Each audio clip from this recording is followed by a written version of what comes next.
الحمد لله وكفى وسلام على حبيبه المصطفى أما بعد فأعوذ بالله من الشيطان الرجيم بسم الله الرحمن الرحيم إن الله وملائكته يصلون على النبي يا أيها الذين آمنوا صلوا عليه وسلموا تسليما اللهم صل على سيدنا ومولانا محمد معدن الجود والكرم وآلہ وأصحابہ الکرام وابنہ الکریم وبارک وسلم صلاة دائمة سرمدا ابدا بحمدہ تعالی و بکرم مصطفیٰ صلی اللہ علیہ وسلم۔ آج کی شب میں قرآن عظیم کے 19 پارے مکمل ہو چکے۔ اللہ عز و جل بقیہ قرآن کے حصے کو صحیح تجوید کے ساتھ تلاوت کرنے اور آپ سب کو رغبت کے ساتھ سماعت کرنے کی توفیق عطا فرمائے۔ آج ہم نے سورہ فرقان، سورہ شعراء اور سورہ نمل ان صورتوں کی تلاوت کی ہے، اور اس میں اللہ تبارک و تعالیٰ نے اکثر انبیاء کرام علیہم السلام کی زندگیوں کے سلسلے میں ارشاد فرمایا۔ سورہ شعراء میں کئی انبیاء کرام ایسے آئے جب وہ اپنی امتوں کے پاس تبلیغ کرتے ہیں تو ان کی امتیں انہیں جھٹلاتی تھیں، ان کا انکار کرتیں۔ حضرت نوح علیہ السلام کی قوم نے ان کو جھٹلایا، کذبت قوم نوح المرسلین۔ حضرت نوح علیہ السلام کی قوم نے جھٹلایا، حضرت لوط علیہ السلام کی قوم نے جھٹلایا، اور حضرت ہود علیہ السلام کی قوم نے جھٹلایا، حضرت شعیب علیہ السلام کی قوم نے جھٹلایا، صالح علیہ السلام کی قوم نے جھٹلایا۔ لیکن سب کے جواب میں جو انبیاء اکرام کہا کرتے تھے وہ بہت اہم بات ہے۔ وہ یہ کہا کرتے تھے وَمَا أَسْأَلُكُمْ عَلَيْهِ مِنْ أَجْرٍ إِنْ أَجْرِيَ إِلَّا عَلَىٰ رَبِّ الْعَالَمِينَ۔ لوگوں، میں تم سے یہ تبلیغ کے معاملے میں اجرت نہیں طلب کرتا، میری اجرت میرے رب العالمین کے پاس ہے۔ ہونا یہی چاہیے کہ جو دین کی تبلیغ کرے وہ لوگوں سے توقع بھی نہ رکھے، لوگوں سے امید بھی نہ رکھے کہ لوگ مجھے کیا دیں گے۔ حقیقت دیکھا جائے تو لوگ دین کی تبلیغ کے اجرت میں کیا دے سکتے ہیں؟ کیا یہ پیسے اور سکے دین کی اجرت بن سکتے ہیں؟ کیا یہ قرآن پاک کا معاوضہ بن سکتے ہیں؟ علماء ذوی الاحترام اور خصوصاً دعات کو یہی چاہیے کہ انبیاء اکرام کی سنت پر عمل کریں، اپنی اجرت اور اپنا اجر اللہ کی بارگاہ میں لینے کی تمنا رکھیں۔ امام اعظم ابو حنیفہ رضی اللہ تعالیٰ عنہ کے چھوٹے بیٹے جب وہ قرآن پڑھ رہے تھے تو ایک قاری صاحب کے پاس لگایا انہوں نے، جیسے آپ بھی اپنے بچوں کو پڑھنے کے لیے مدرسے بھیجتے ہیں۔ تو سننے میں یہ آیا کہ امام اعظم کے بیٹے کو ایک قاری صاحب نے ناظرہ قرآن پڑھایا۔ قرآن جب مکمل ہوا تو ہدیہ ہوتا ہے، ختم قرآن ہوتا ہے، بچوں کے لیے بھی خوشی کا دن، استاد کے لیے بھی خوشی کا دن۔ آپ کے ہاں بھی یہ رواج ہے اور ہر جگہ ہے تقریباً۔ قرآن ختم ہوتا ہے تو گھر والے استاد کو بھی کچھ نذرانہ دے دیتے ہیں اور بچے کو بھی اس دن کچھ خوشیوں کے تحفے دیے جاتے ہیں۔ تو جب امام اعظم کے بیٹے کا ختم قرآن مکمل ہوا ناظرہ، تو استاد نے، قاری صاحب نے جو پڑھایا تھا، امام اعظم نے خوش ہو کر قاری صاحب کو جو نذرانہ بھیجا وہ کتنا تھا؟ 4 لاکھ درہم تھا۔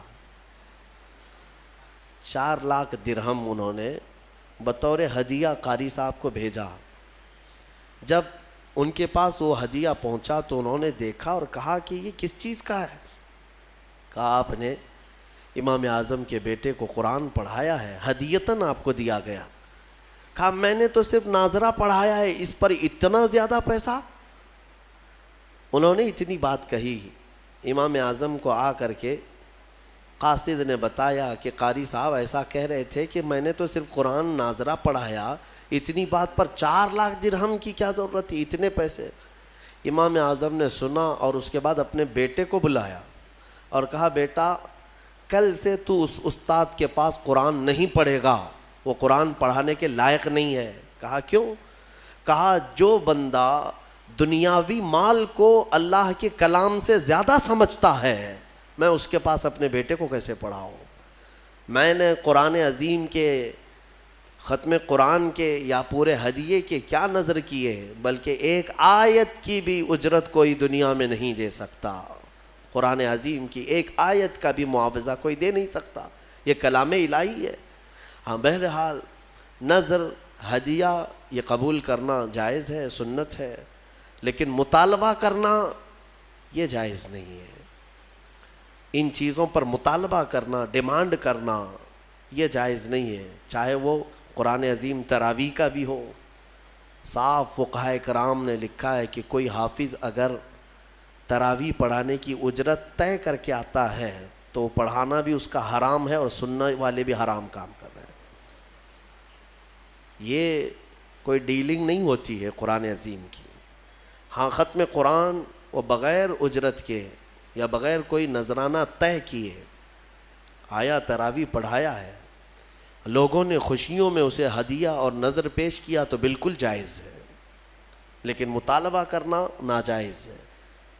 اس زمانے میں بہت کچھ ان خرافات میں مبتلا حفاظ ہیں جو پیسوں کے بھاؤ تاؤ کرتے ہوئے تراویح کو طے کرتے ہیں. بلکہ میں نے شہروں میں ایسے بھی دیکھا کہ بڑے شہروں میں 10 دن کی تراویح، 7 دن کی تراویح ایک الگ نکالا ہوا ہے.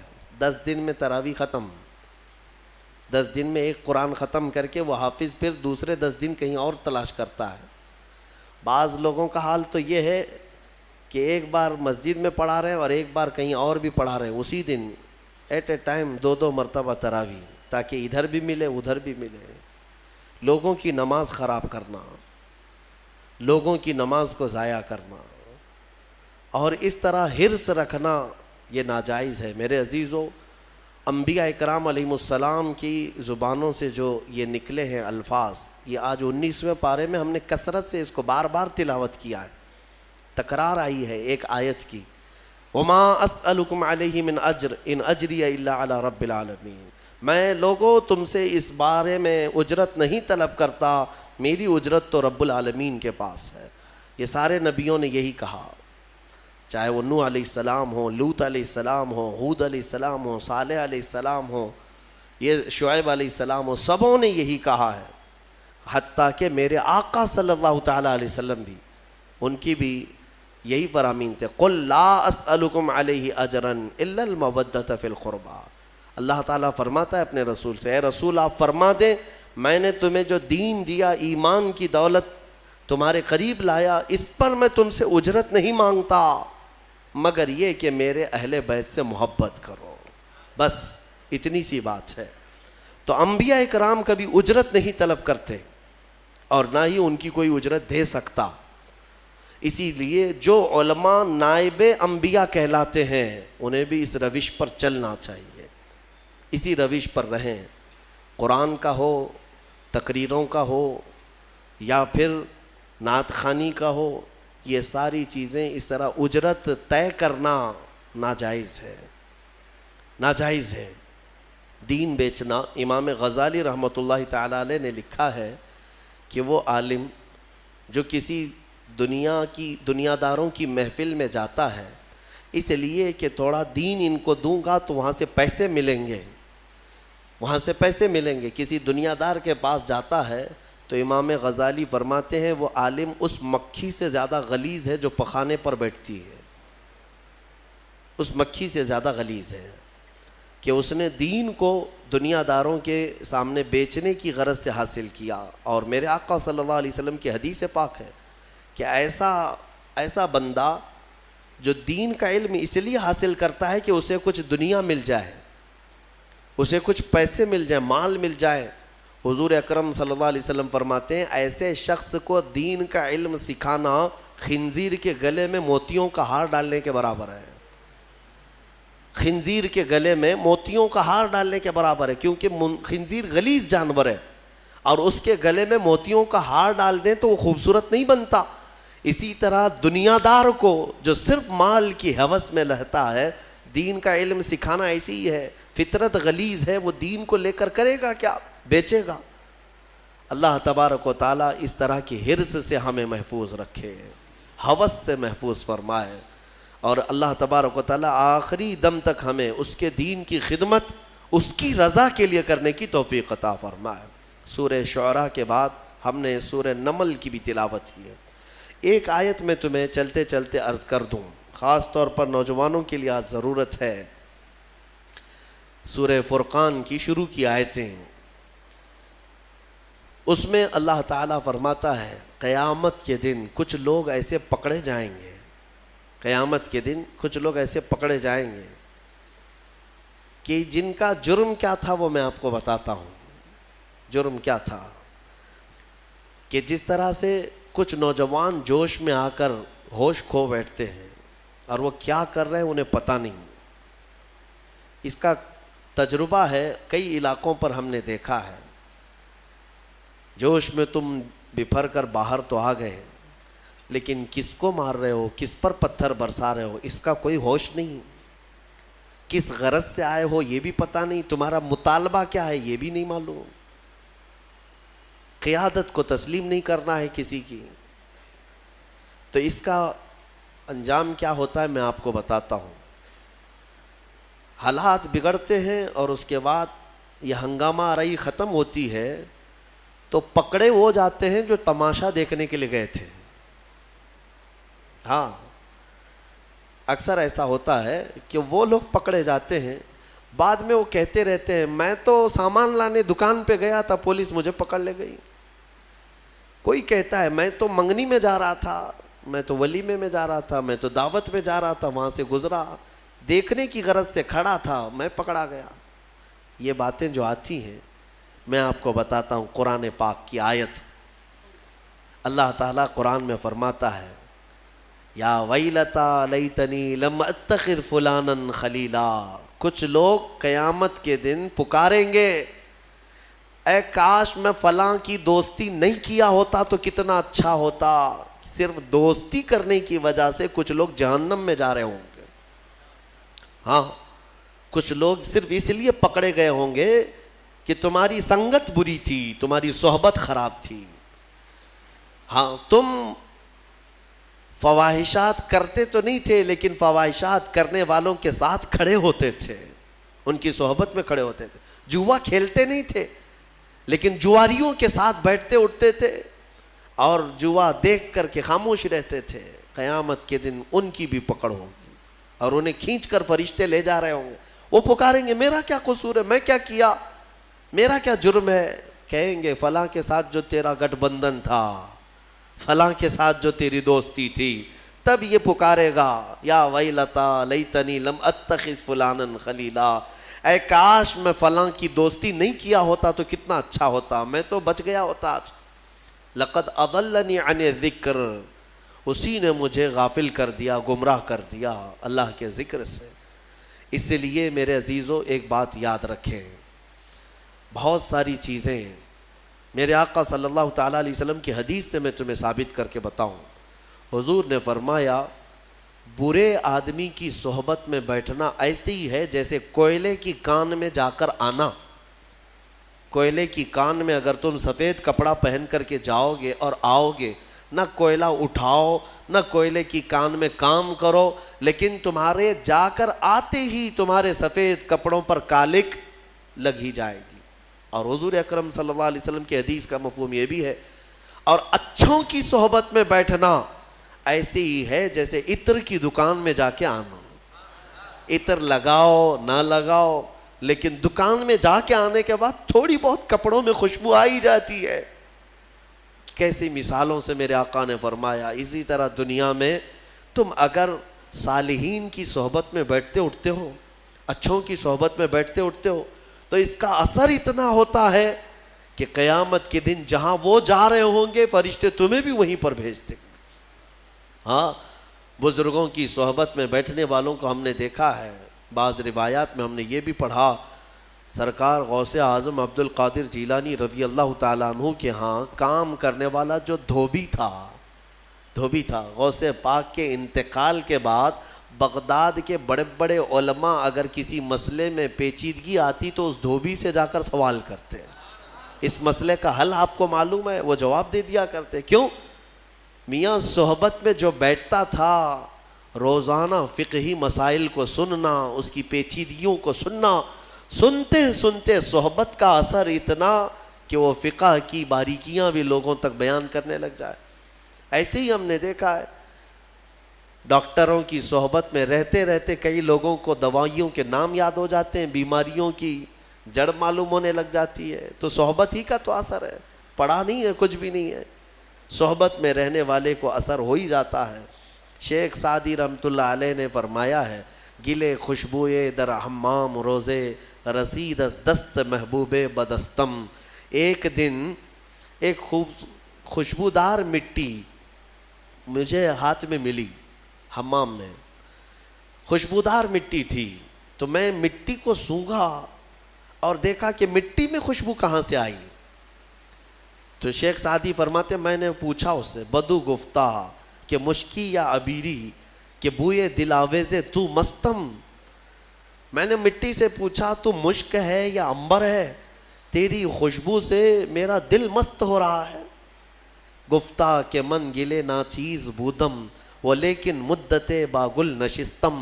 کہتی ہے مٹی، نہیں میں تو ایک ناچیز مٹی ہوں، میری کوئی حیثیت نہیں، میں مٹی ہی ہوں، نہ میں مشک ہوں نہ عنبر ہوں، لیکن ایک زمانے تک گلاب کے پھول کے ساتھ بیٹھی رہی، گلاب کے ساتھ میں بیٹھی رہی۔ جمال ہم نشیں در من اثر کر ورنہ من ہما خاکم کے ہستم۔ فارسی کا یہ شیخ سعدی رحمۃ اللہ علیہ نے گلستان میں فرمایا، وہ کہتی ہے مٹی کہ میرے قریب بیٹھنے والی صحبت کا یہ اثر ہے، یہ اس گلاب کا اثر ہے، ورنہ میں تو وہی مٹی ہوں جو میری مٹی کی حیثیت ہے۔ پتہ یہ چلا کہ مٹی بھی اگر پھول کے ساتھ رہے تو مٹی میں خوشبو آ جائے۔ تو اے میرے عزیزو، اپنی صحبت کو پاک رکھا کرو، اپنی صحبت کو پاک رکھا کرو۔ اور ہم نے دیکھا ہے کہ بہت سارے نوجوانوں کی جو لائن بگڑتی ہے، ان کا راستہ بھٹکتا ہے، تو یہ صحبت کا اثر ہے۔ یہ نشہ کہاں سے سیکھتے ہیں؟ یہ عیاشیاں کون انہیں سکھاتا ہے؟ انہیں بے حیائیاں کون تعلیم دیتا ہے؟ آسمان سے تو نہیں اترتی ان کے دماغ میں۔ ان کی صحبت، یہ دوستی ایسے لوگوں سے کرتے ہیں جہاں پر دوستی یاری میں دوست ایسی چیزیں کانوں میں بھرنے لگ جاتے ہیں، اس کو بیچارے کو کچھ نہیں معلوم، یہ سادہ ہوتا ہے، لیکن باہر نکلتا ہے اور دوستوں سے نئی چیزیں سننے لگتا ہے۔ اور کچھ شیاطین ایسے ہیں جو دوست کی شکل میں آتے ہیں، شیطان دوستوں کی شکل میں آتا ہے، نئے پروڈکشن تمہارے سامنے لانچ کرتا ہے، بتاتا ہے اس نشے میں اتنا اثر ہے، یہ لیں گے تو ایسا ہے، وہ کریں گے تو آسمان میں اڑیں گے، ٹرائی کرنا ہے، اس کو ٹیسٹ کرنا ہے۔ یہ سب دوستوں کی باتوں پر ہی آگے جاتا ہے۔ اور ایک بات میں آپ کو بتاؤں، ان برے دوستوں کی صحبت کی وجہ سے نوجوان جو بدلتا ہے وہ کتنی تیز بدلتا ہے پتہ ہے؟ سب سے پہلا اثر اس کے اوپر جو ہوتا ہے وہ ماں باپ کا دشمن بنتا ہے، ماں باپ کا دشمن بنتا ہے۔ اب اس کو ماں بھی اچھی نہیں لگتی، باپ بھی اچھے نہیں لگتے، لیکن دوست اچھے لگنے لگتے ہیں۔ وہ دوستوں کے لیے ماں باپ سے چوری چھپے باہر بھاگنے لگتا ہے۔ اور اگر باپ ٹوک دے کہ فلاں کے ساتھ تو کیوں رہتا ہے، اس کو الجھن ہونے لگتی ہے، میرا باپ تو ہر بار کٹ کٹ کرتا ہی رہتا ہے، مجھے جینے نہیں دیتا، دوستوں کے ساتھ بیٹھنے اٹھنے نہیں دیتا۔ تمہیں پتہ نہیں ہے کہ باپ جو تمہیں روکتا ہے اس کی نظریں دیکھ رہی ہیں کہ تو گڑھے میں گرنے جا رہا ہے۔ بہت سارے نوجوانوں کو ہم نے بڑے شہروں میں بگڑتے دیکھا، بلکہ اپنے ہاتھوں سے جہنم خریدتے دیکھا ہے۔ ہاں، وہ برباد ہو چکے، برباد ہوئے ہیں۔ اسی لیے میرے عزیزوں، اپنی صحبت کو پاک رکھو، قیامت کے دن تمہاری پکڑ ہوگی۔ جوا جہاں کھیلا جاتا ہے، کچھ لوگ سمجھتے ہم تو نہیں کھیلتے، دیکھنے کے لیے بیٹھے ہیں، پتہ ہے آپ کو؟ فرمایا کہ جہاں جوا کھیلا جاتا ہے وہاں سے اللہ تعالیٰ کی رحمت 40 دن کے لیے اٹھ جاتی ہے، ختم، اس جگہ پر رحمت نہیں آتی۔ ایک بار کوئی وہاں پر کرے اس زمین پر، تو جو وہاں پر بیٹھے ہوتے ہیں ان سب پر اللہ کا غضب ہوتا ہے۔ اور ایک روایت میں نے اس سے قبل بھی بتایا تھا کہ جوا کھیل کر، سود کھا کر کوئی مسجد میں آئے اور وضو کر کے نماز پڑھنا بھی چاہے تو فرمایا گیا کہ وہ خنزیر کے خون سے وضو کرتا ہے، وہ غلیظ جانور کے خون سے اپنے ہاتھ منہ دھوتا ہے۔ یہ نحوست ہے میرے عزیزو۔ مسلمانوں کو اس معاشرے سے، ایسے معاشرے سے پاک رہنا چاہیے رسول کریم صلی اللہ تعالیٰ علیہ وسلم کا وہ معاشرہ نہیں جس میں قمار ہو، جوا ہو، نشہ ہو، نہیں، بلکہ آج تو ایسے حالات تم نے بنا رکھے کہ کوئی اگر اجنبی نشہ پوچھے کہ کہاں ملتا ہے تو لوگ تمہارے محلے کا ایڈریس دے دیتے ہیں، مسلمانوں کے محلے میں مل جائے گا۔ اس کے ڈیلر بھی وہی ہیں، یوزر بھی وہی ہیں، اور ایک جگہ سے دوسری جگہ سپلائر بھی وہی ہیں۔ کیوں تم نے یہ چیزیں اپنا لی ہیں؟ عزیزان گرامی، امت مصطفیٰ میں ہونے کا میں تمہیں واسطہ دیتا ہوں، تمہارے یہ سارے کرتوت میرے نبی کی نگاہوں سے پوشیدہ نہیں ہیں۔ حضور پاک صلی اللہ تعالیٰ علیہ وسلم جب اپنے امتیوں کو یہ حالات میں دیکھیں تو کیا حضور کو ایذا نہیں پہنچتی، تکلیف نہیں ہوتی، اذیت نہیں ہوتی؟ بچو اور صحبتوں کو پاک کرو۔ میں اپنی گفتگو کو سمیٹتے ہوئے سورہ نمل کی چند باتیں تمہارے سامنے رکھتا ہوں۔ سورہ نمل، نمل چونٹی کو کہتے ہیں، عربی میں نمل چونٹی کو کہتے ہیں، ایک چونٹی کا ذکر آیا ہے اسی لیے اس سورہ کا نام نمل ہے، اور اس میں اللہ تبارک و تعالیٰ نے حضرت سلیمان علیہ السلام کا وہ واقعہ بیان فرمایا ہے۔ اللہ تبارک و تعالیٰ نے فرمایا سلیمان علیہ السلام اللہ کے ایک ایسے نبی ہیں جن کو اللہ تعالیٰ نے علم و حکمت بہت زیادہ نوازا اور دنیا کی حکومت عطا فرمایا۔ بہت بڑی حکومت سلیمان علیہ السلام کے ہاتھ میں تھی، اتنا ہی نہیں، ہواؤں کو سلیمان علیہ السلام کے تابع کیا گیا تھا، وہ جس طرف چاہتے تھے ہوائیں اس طرف اڑتی، سارے پرندوں کی بولیاں ان کو سکھائی گئیں، جانوروں کی، جنات کی، ہر ایک کی بولی آپ کو سکھائی گئی اور ان پر حکومت بھی آپ کو دی گئی۔ جب سلیمان علیہ السلام کا دربار لگتا تو وہ جس کو کہتے حاضر ہونے کے لیے اسے حاضر ہونا پڑتا، چاہے چونٹی بھی کیوں نہ ہو۔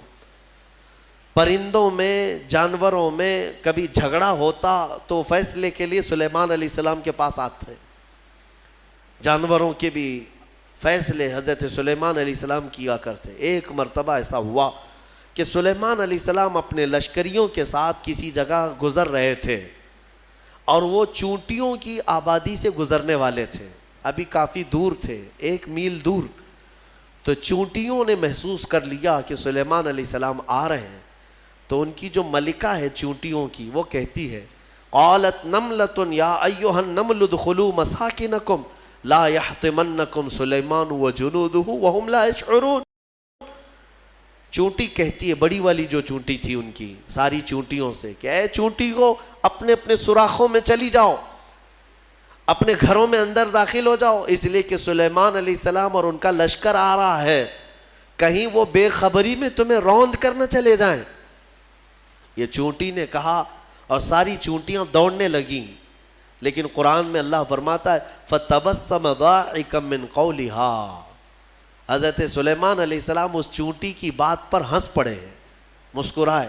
1 میل دور سے سلیمان علیہ السلام چونٹی کی آواز سن رہے ہیں، چونٹی کی بات کو سن رہے ہیں اور اس پر مسکرا بھی رہے ہیں۔ میرے عزیزو، یہ عام انسانوں کی بات نہیں، یہ نبیوں کی طاقت کی بات کر رہا ہوں۔ اللہ تعالیٰ نے انہیں وہ ظرف دیا ہے، وہ کان دیا ہے جس کے بارے میں ہم کہتے ہیں دور و نزدیک کے سننے والے وہ کان لالے کرامت پہ لاکھوں سلام، ہم یہاں سے پکارے وہ وہاں سے سنے، مصطفیٰ کی سماعت پہ لاکھوں سلام۔ ہمارا موقف اور ہمارا عقیدہ قرآن کے مطابق ہے یا نہیں؟ جب سلیمان علیہ السلام جو بنی اسرائیل کے نبی ہیں چونٹیوں کی پکار سنتے ہیں تو جو سب نبیوں کے سردار ہیں کیا امتیوں کی پکار کو نہیں سنیں گے؟ حضور پاک صلی اللہ تعالیٰ علیہ وسلم یقیناً اپنے ہر امتی کی آواز کو سنتے بھی ہیں۔ خود میرے آقا نے فرمایا ہے کہ جب کبھی کوئی درود پڑھتا ہے تو اس کے درود کو میں خود اپنے کانوں سے سنتا ہوں۔ اللہم صلی علی سیدنا محمد وعلی آلہ واصحابہ وبارک وسلم صلاۃ دائمۃ سرمدا ابدا۔ سلیمان علیہ السلام کے ساتھ ایک بار ایسا ہوا کہ آپ کا دربار لگا تھا، سارے لوگ حاضر تھے، جنات بھی ہیں وہاں پر، چرند پرند جانور حیوانات سب حاضر ہیں۔ سلیمان علیہ السلام سب کی خبر گیری کر رہے تھے، اس میں ایک پرندہ ہدہد نہیں تھا۔ ہدہد ایک پرندہ ہے، اونچی اڑان اڑتا ہے، بہت تیز اڑتا ہے۔ سلیمان علیہ السلام نے دیکھا اور پوچھا کہ یہ ہدہد پرندہ غائب ہے، کہاں ہے؟ سارے تو حاضر ہو گئے، وہ نہیں آیا۔ فقال ما لی لا اری الہدہد، حضرت سلیمان علیہ السلام کہتے ہیں کیا ہوا ہے ہدہد کو؟ یہاں میں نہیں دیکھ رہا ہوں اس کو، کہاں گیا؟ لَأُعَذِّبَنَّهُ عَذَابًا شَدِيدًا أَوْ لَأَذْبَحَنَّهُ أَوْ لَيَأْتِيَنِّي بِسُلْطَانٍ مُبِينٍ۔ اگر وہ اس کے بعد آئے گا سخت سزا دوں گا، یا تو اس کو ذبح کر دوں گا، یا تو پھر کوئی معقول وجہ لے کر کے آئے، کوئی عذر ہونا چاہیے کہ محفل میں کیوں نہیں آیا، وہ نبی کی محفل ہے۔ تھوڑی دیر گزری تھی، اس کے بعد ہدہد آ گیا اور پھر اس کے بعد حضرت سلیمان علیہ السلام کے پاس آ کر اپنی خبر دینے لگا۔ کیا؟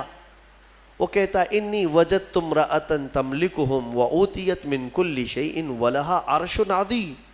اے اللہ کے نبی، میں جو غائب تھا اس کی وجہ یہ ہے کہ میں اڑتے اڑتے ایک ایسے ملک میں پہنچ گیا جہاں میں نے دیکھا کہ ایک خاتون لوگوں پر حکومت کر رہی ہے، ایک لیڈی حکومت کر رہی ہے۔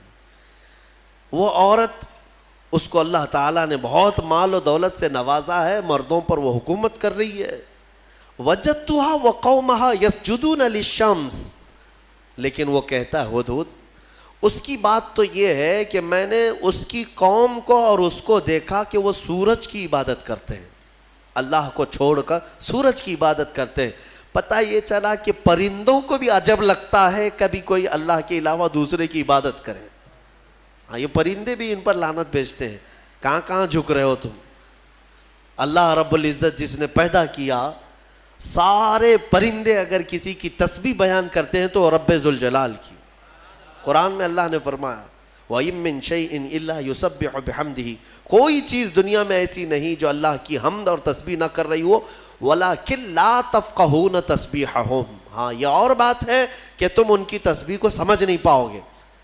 اگر کوا کائیں کائیں کر رہا ہے تو تمہیں کائیں کائیں لگے گا، لیکن وہ اللہ کی حمد بیان بھی کر رہا ہے، اسے سبحان بھی کہہ رہا ہے۔ تو پرندوں کو بھی عجب لگتا ہے جب سورج کے پرستشوں پجاریوں کو دیکھیں اور آگ کی پوجا کرنے والوں کو دیکھیں تو پرندوں کو بھی تعجب لگتا ہے۔ سلیمان علیہ السلام کے سامنے آ کر کے اس نے شکایت کیا، میں نے ایک عورت کو دیکھا ہے، اس کا نام سبا بلقیس ہے، اس کا نام سبا بلقیس ہے، اور وہ ایک بہت ہی عالی شان تخت پر بیٹھتی ہے، اس کا تخت بڑا مضبوط ہے، سونے اور چاندی سے جڑا ہوا، 80 گز لمبا 40 گز چوڑا، اتنا بڑا تخت ہے، اور اس کی حفاظت کے لیے جو لوگ مامور ہیں 7 دروازے بنائے گئے ہیں، اس کے اندر وہ تخت رکھا جاتا ہے، اور ہر دروازے پر پہرے دار الگ ہیں، باڈی گارڈ الگ ہے، جو اس تخت کے اندر تک جانے کے لیے بڑی سیکورٹی ہے۔ تو اس تخت پر وہ بیٹھتی ہے اور اس کو اس پر ناز ہے۔ حضرت سلیمان علیہ السلام نے اس کو معاف کر دیا، چلو کوئی ایک معقول وجہ تو لے کے آیا ہے۔ تب پھر سلیمان علیہ السلام نے کہا ایک خط لکھو اس کے نام پر۔ خط لکھا، حضرت سلیمان علیہ السلام نے پھر اس سے کہا ہدہد سے لے جا اور اس کے پاس ڈال دے یہ خط۔ خط میں کیا تھا؟ سلیمان علیہ السلام نے اس خاتون کو کہا اس سورج کی پرستش اور غیر اللہ کی عبادت سے نکل آ، اللہ رب العزت کی عبادت کی طرف آ، میں تجھے دعوت دیتا ہوں۔ یہ خط میں تھا۔ دین کی دعوت دینا نبیوں کا کام ہی ہے، انبیاء کرام علیہ السلام کا یہی وتیرہ رہا ہے۔ یہ خط لے جا کر کے سبا بلقیس کے پاس ہدہد نے ڈال دیا۔ ہدہد کے اس خط کو دیکھ کر کے وہ پڑھتی ہے، اس کے بعد اس میں لکھا ہوا تھا انہو من سلیمان و انہو بسم اللہ الرحمن الرحیم، سلیمان کی طرف سے یہ خط آیا ہے، اللہ کے نام سے شروع جو نہایت مہربان رحمت والا، اور اس کے بعد جو میٹر تھا اللہ تعالی علیہ واتونی مسلمین، گھمنڈ مت کر، میرے پاس مسلمان ہو کر کے آ جا۔ سلیمان علیہ السلام نے دعوت دی۔ تب سبا بلقیس، اس کا اپنا ایک رعب تھا، اس کی فوج تھی، اس کی رعایا تھی، حکومت تھی، تو اس نے اپنی قوم کے بڑے بڑے اعزاء کو بلایا، جو شرفاء تھے ان کو بلایا اور مشورے کے لیے پوچھا کہ لوگوں دیکھو میرے پاس سلیمان علیہ السلام کی طرف سے خط آیا ہے اور وہ مجھے بلا رہے ہیں کہ تو یہ سورج کی پرستش چھوڑ اور میرے دین پر آ جا، اللہ وحدہ لا شریک کی عبادت کر، تم لوگ کیا مشورہ دیتے ہو؟ تو لوگوں نے یہ کہا، اس کے جو وہاں محل کے پہرے دار تھے یا وزراء تھے، انہوں نے کہا قالوا نحن اولو قوت و اولو بأس شدید، ہم لوگ بہت طاقتور لوگ ہیں اور بہت سخت ترین حملہ کرنے والے لوگ ہیں، باقی معاملہ تمہارے اوپر ہے اے سبا بلقیس، اگر تم حکم دو گی تو ہم حملہ کریں گے، لڑیں گے۔ تو سبا بلقیس عقل والی خاتون تھی، اس نے کہا قالت ان الملوک اذا دخلوا قریۃ افسدوها، میں دیکھتی ہوں کہ جب بھی کوئی بادشاہ کسی ملک میں حملہ کرتا ہے تو پورا تباہ و برباد کر دیتا ہے، شہر کے شہر بکھر جاتے ہیں، وجعلوا اعزت اہلها اذلۃ، بڑے بڑے عزت والے لوگ ذلیل ہو جاتے ہیں، گھر ٹوٹ گئے، دکانیں برباد ہو گئیں۔ تو سبا بلقیس کا یہ جملہ توجہ سے، کہ جب بھی کسی شہر پر یا کسی بستی پر یا کسی ملک پر حملہ ہوتا ہے تو بچتا کیا ہے؟ کھنڈرات، سب تباہ و برباد ہو جاتا ہے۔ لڑائیاں دو بادشاہوں کی ہوتی ہیں لیکن پوری تباہی قوم کی ہوتی ہے۔ ابھی ہم دیکھ رہے ہیں مسلسل اخبار یوکرین کی پڑھتے ہوں گے یا سنتے ہوں گے یا دیکھتے ہوں گے آپ لوگ، بات دو لوگوں کی اور اس میں پوری کی پوری قوم پس جاتی ہے، پورے کے پورے شہر رشیا نے ہلاک کر دیے۔ آج ہی جا کر کے اٹھا کر کے اخبار دیکھ لینا یا نیوز دیکھ لینا، ایک ایک شہر کو رشیا نے جو جلایا ہے 90% شہر جل چکا ہے، 90% شہر جلا ہوا ہے، جو بچے ہوئے لوگ تھے وہ مارے گئے ہیں یا جل گئے ہیں، باضابطہ میزائل داغے گئے، وہاں کی سرکاری حکومتیں توڑ دی گئیں، تباہ کر دی گئیں، گاڑیاں جلی ہوئی راکھ کی ڈھیر بنی ہوئی ہیں، ایک پورا پورٹ قبضے میں لے لیا۔ یوکرین چھوٹا سا ایک ملک ہے لیکن رشیا پورے کے پورے ٹینک اتار دے، میزائل داغ دے، شہر کے شہر کو جلا دے۔ مزے کی بات تو یہ ہے کہ آتنکوادی نہیں ہے، ہاں مزے کی بات تو یہی ہے کہ وہ ٹیررسٹ نہیں ہے، آتنکوادی نہیں ہے۔ آتنکوادی تو افغانستان والے ہیں، آتنکوادی تو ملک شام والے ہیں، یمن والے ہیں۔ دنیا کی اس دوہری پالیسی کو محسوس کرتے ہو کبھی؟ میڈیا والوں کی زبان سے سنا کہ رشیا آتنک پھیلایا ہوا ہے، دہشت پھیلایا ہوا ہے؟ ارے اس نے نہ جانے کتنوں کو ہلاک کر دیا ابھی 50 دن کے اندر، 50 دن کے اندر۔ بھوکے پیاسے لوگ ہیں وہاں پر آج، یہ ڈھکی چھپی بات نہیں، سب کی آنکھوں کے سامنے ہے، لیکن کوئی کہتا ہے اس پر؟ دو سپر پاور لوگوں کی لڑائیاں ہیں، دنیا اس میں بات کرنے سے بھی گھبراتی ہے۔ ہاں کوئی سرکاری کمنٹ نہیں کرے گا ابھی رشیا کے بارے میں کہ تو ٹیررسٹ ہے یا تو آتنکوادی ہے، کیونکہ ان کو بھی اپنے انجام کی فکر ہے، کہیں یہ دادا ہمارے اوپر بھی حملہ نہ کرے۔ تو اس کا مطلب ہے کہ ٹیررسٹ، آتنکواد، دہشت گرد، یہ سب جو جملے ہیں نا، یہ خاص خاص لوگوں کے لیے ہے، خاص خاص لوگوں کے لیے ہے۔ ہاں اپنا ہو تو بیٹا ہے، دوسروں کا ہو تو پٹا ہے۔ ہمارے ہاں کہتے ہیں نا وہ پٹا دیکھو کیسا ہے، یہ پٹا کیسا ہے، وہ سب پٹے ہیں اور اپنا بیٹا ہے۔ تو ان کی جس سے جمتی ہے ملتی ہے وہ پورا کا پورا شہر تباہ کرے، نہیں امن کے لیے کر رہا ہے وہ، اور اگر کہیں کسی کے ہاتھ میں بلیڈ بھی مل گیا تو ارے یہ تو بڑا آتنکوادی ہے۔ یہ ہے دنیا کی پالی۔ بہرحال میں جو بات عرض کر رہا تھا، سبا بلقیس کی بات صحیح ہے کہ اس نے کہا کہ جب بھی کبھی بادشاہ کسی شہر میں آتے ہیں تو سب تباہ کرتے ہیں، میں یہ کام کرتی ہوں کہ کچھ ہدیے، تحفے، مال سلیمان علیہ السلام کے ہاں بھیج دیتی ہوں، اگر وہ مال کے لیے ہی کر رہے ہیں تو یہ ہدیے لے کر کے چپ بیٹھ جائیں گے، خاموش ہو جائیں گے، ٹیکس لے لیں گے میرے سے، لڑائی نہیں کریں گے اور نہ ہی مجھے دین کی دعوت دیں گے۔ تو بہت سارے قیمتی تحفے دے کر کے بلقیس نے بھیجا سلیمان علیہ السلام کے پاس۔ وہ لوگ لے کر کے آئے، کہا ہماری ملکہ نے آپ کے حوالے کیا ہے۔ حضرت سلیمان علیہ السلام نے دیکھا، کہا ارجع الیہم، لے جاؤ اپنی ملکہ کے پاس یہ واپس، اس سے کئی گنا زیادہ اچھا مال میرے مولا نے مجھے دیا ہے۔ تمہاری ملکہ، تمہاری خاتون مجھے مال سے خریدنا چاہتی ہے، لے جاؤ۔ دین کی دعوت ہم نے مال کے لیے نہیں دی، یہ واپس لے جاؤ، اور اگر اس کا ارادہ نہیں ہے، ہم ابھی آ رہے ہیں اپنا لشکر لے کر کے، ایسا لشکر لے کر کے آئیں گے کہ نہ پہلے کبھی تم نے سنا تھا نہ بعد میں کوئی سنیں گے۔ اور اس کے بعد جب ان لوگوں کو پلٹا دیا واپس، پھر سلیمان علیہ السلام نے اپنے ہی مجمع میں پوچھا کہ یہ تو گئے واپس، اپنی ملکہ کو کہیں گے تو وہ آئے گی ضرور، آئے گی ضرور، لیکن میں یہ چاہتا ہوں کہ سبا بلقیس کے آنے سے پہلے اس کا تخت یہاں لایا جائے۔ کوئی ہے مجمع میں؟ قرآن میں ہے، قال عفریت من الجن انا آتیک بہ قبل ان تقوم من مقامک۔ ایک سرکش جن کھڑا ہوا، جنات میں سے ایک جن کھڑا ہوا، اور اس نے کہا اے اللہ کے نبی میں لے کر آؤں گا۔ کتنی دیر میں؟ کہا آپ کی مجلس ختم ہونے سے پہلے لے آؤں گا۔ سلیمان علیہ السلام فلسطین میں ہے اور سبا بلقیس غالباً یمن کے کسی علاقے میں، یہ تقریباً 1000 کلومیٹر سے زیادہ کا فاصلہ ہے، اور جن کہتا ہے کہ آپ کی مجلس ختم ہونے سے پہلے میں لاؤں گا۔ ہماری تفسیر کی مجلس چل رہی، کتنی دیر چلے گی؟ یا سلیمان علیہ السلام کی مجلس ہوگی، دن بھر چلے، آدھا دن، پاؤ دن، گھنٹہ۔ اس نے کہا تو سلیمان علیہ السلام نے کہا اس سے بھی جلدی مجھے چاہیے، اس سے بھی جلدی چاہیے۔ جن، آپ یہی سمجھتے ہیں نا جنات سب سے زیادہ طاقت والے ہیں، اور جنات کو حاصل کرنے کے لیے بیچارے کتنے کیا کیا عملیات میں لگے رہتے ہیں اور سر پھرے بن جاتے ہیں۔ ہاں، موکل چاہیے، جنات چاہیے، کائے کو چاہیے؟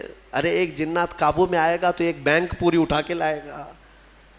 ہاں، دیکھا ہے کہیں کوئی ایکسس بینک لوٹ کر کے جنات لے گئے ہوں؟ کوئی بینک اٹھا کر کے؟ خواہ مخواہ کی چیزوں پر کیوں پڑے رہتے ہو؟ یہ ان باباؤں کے چکر ہیں جنہوں نے تن آسانی تمہیں سکھائی ہے، تم کو اپنی طاقت معلوم نہیں۔ جنات دنیا میں اگر کسی سے ڈرتے ہیں تو ہم انسانوں سے ڈرتے ہیں، تمہیں پتہ ہی نہیں، انسانوں سے ڈرتے ہیں۔ اگر ڈر نہ ہوتا تو سب کو مار چکے ہوتے ہو ابھی۔ اللہ نے تمہارا رعب رکھا ہے جنات پر، وہ براہ راست ڈائریکٹ آ کر نقصان نہیں پہنچاتے۔ خیر، اس کے بعد ہوا کیا؟ قال الذی عنده علم من الکتاب انا آتیک بہ قبل ان یرتد الیک طرفک۔ پھر سلیمان علیہ السلام کے امتیوں میں سے ایک انسان وہ کھڑے ہوئے جن کے پاس کتاب کا علم تھا۔ کون سی کتاب؟ زبور کا۔ زبور کے وہ حافظ تھے، نبی نہیں تھے۔ سلیمان علیہ السلام کی امت کے ایک ولی تھے، آصف بن برخیا، وہ کھڑے ہوئے، کہا اے اللہ کے نبی میں لے آتا ہوں۔ کہا کب تک لاؤ گے؟ کہا آپ کی پلک جھپکنے سے پہلے لاؤں گا، آپ کی پلک جھپکنے سے پہلے لاؤں گا۔ اتنا فاسٹ! اور قرآن کہتا ہے فَلَمَّا رَآهُ مُسْتَقِرًّا عِنْدَهُ۔ حضرت سلیمان علیہ السلام سے بھی بات ہو رہی تھی، پھر سلیمان علیہ السلام نے پلٹ کر کے دیکھا تو وہ تخت لا چکے تھے۔ ارے اتنی تیز، یہ کون سی طاقت ہے؟ انٹرنیٹ کا زمانہ، فیکس کا زمانہ، کوئی ایسی چیز ہے جو فوراً پارسل میں بھیج دی جائے؟ آج بھی اتنی فاسٹ سروس نہیں آئی۔ یہ 4000 سال پہلے اگر فاسٹ سروس آئی تھی تو تمہیں اندازہ ہونا چاہیے قرآن بتا رہا ہے اولیاء اکرام کی طاقت کتنی ہوتی ہے۔ اور اسی کو میں کہتا ہوں، پھر اندازہ کرو بنی اسرائیل کے ایک ولی پلک جھپکنے سے پہلے تخت لا سکتے ہیں، تو امت محمدیہ کے ولی غوث اعظم عبد القادر جیلانی بغداد میں بیٹھ کر کے اگر یہ فرمائیں کہ میرا مرید مشرق میں ہو اور میں مغرب میں ہوں، اگر اس کا سطر کھل جائے، مجھے اس نے پکارا تو میں وہیں سے اس کی سطر پوشی کروں گا۔ بالکل غوث پاک نے حق فرمایا، کیونکہ اولیاء کو اللہ نے وہ طاقت اور وہ تصرف عطا کیا ہے۔ بہرحال وہ تخت تو آ گیا۔ وہ پتہ نہیں کتنے دنوں کے بعد سبا بلقیس آئی، سلیمان علیہ السلام نے اس میں تھوڑے سے سوراخ کر دی، کچھ جگہ سے کھرچ دیا اور کہا اس کو تھوڑا سا ڈیمیج کر کے رکھو اور دیکھتے ہیں، اس کو آنے دو وہ اپنے تخت کو پہچانتی ہے یا نہیں۔ وہ آئی بڑا لمبا سفر طے کر کے، اور بلقیس کے آنے کے بعد سلیمان علیہ السلام نے اندر بلایا اور پھر پوچھا کہ یہ تخت کو پہچانتی ہو؟ یہ تخت جانتی ہو؟ تیرا تخت بھی ایسا ہی ہے؟ سبا بلقیس نے کہا میرا تخت ایسا نہیں، میرا یہی تخت ہے۔ قالت کأنہ ہوا، وہ ایسا نہیں ہے، دکھتا نہیں ہے، یہی ہے، دنیا میں ایسا دوسرا تخت ہے ہی نہیں۔ اور اس کے بعد سبا بلقیس نے فوراً کلمہ پڑھا اور سلیمان علیہ السلام کے دین میں داخل ہو گئی. یعنی اپنے غرور میں نہیں یا گھمنڈ میں نہیں یا بادشاہت کا نشہ نہیں، بلکہ سلیمان علیہ السلام کے دین پر وہ ایمان لائی، اللہ وحدہ لا شریک کی عبادت میں آ گئیں. یہاں تک کہ روایات میں ہے کہ سلیمان علیہ السلام نے سبا بلقیس سے نکاح بھی فرمایا. اللہ تبارک و تعالی ان تمام چیزوں سے ہمیں درس لینے کی توفیق عطا فرمائے. وقت کافی ہو چکا. یہ سورہ نمل کی آخری آیتیں تھیں جس میں اللہ تعالیٰ نے فرمایا کتاب کا علم رکھنے والے کو یہ طاقت دی گئی تھی، وہ بھی زبور کا علم تھا اس امتی کے پاس جو آصف بن برقیہ تھے. اب اندازہ کرو جس کے پاس قرآن کا علم ہوگا تو اس کی طاقت کا اندازہ کیا ہو سکتا ہے. اسی لیے مولا کریم نے تمہارے پاس دنیا کی سب سے بڑی طاقت قرآن عطا کیا ہے. خذوا ما آتیناکم فرمایا، پکڑو اس کو مضبوطی سے جو ہم نے تمہیں دیا ہے. انشاءاللہ العزیز یہ قرآن کو جس نے مضبوطی سے تھام لیا پھر تمہاری کھوئی ہوئی عزت و وقار کو بھی تم پلٹا سکتے ہو. اللہ کریم ہمیں قرآن کے پیروکاروں میں بنائے اور اس کو سن کر عمل کرنے والوں میں ہمیں شامل فرمائے. وآخر دعوانا ان الحمدللہ رب العالمین. سلام علیکم.